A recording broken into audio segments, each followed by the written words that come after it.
Abay, bagong ligo sa Ate Wilma. Ha? Bagong ligo? Nagtawad ko sa kortina. Nagtawid ka ng kortina? Nilagyan pa rin niya ng kortina ang kanyang pinto. Oo. Ano ba ang balita kay Jerome, ay tutuloy ba kasi sa Quezon? Tawag ko sa kanya. Pero ikaw sasama ka doon? Hindi. Magutuman pa lang ko dito.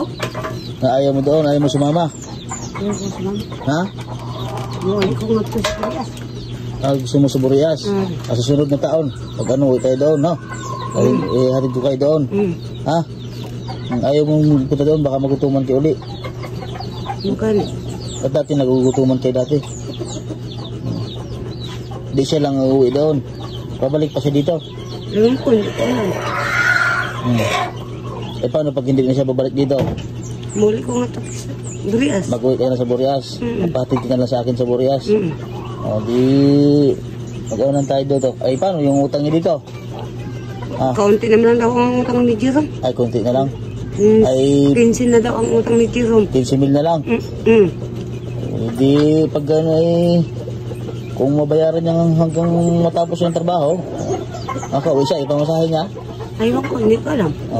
Ang iyang kwarta, ako lang mag-ano. Ayaw, makatanggap ba kayo ayuda?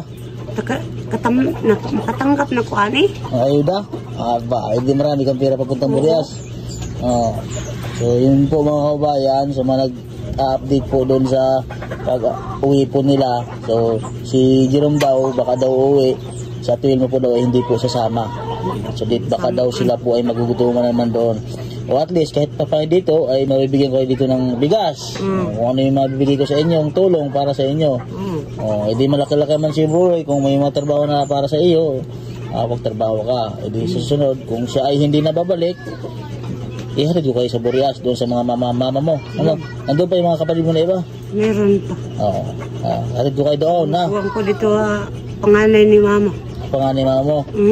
Pag hindi na siya magbalik, ay di... Mama medyong si Inday. Hatid ko kayo doon, ha? Ayan po sa Ate Wilma. So, marami po kasi nagtatanong kung kamusta na po daw yung update doon sa pag-alis po nila dito. So, yan po nga. So, si Jerome daw, baka daw ay nakauwi. So, ay hindi naman po daw sasama na sa Ate Wilma. Baka daw sila ay magutuman ulit. Ha?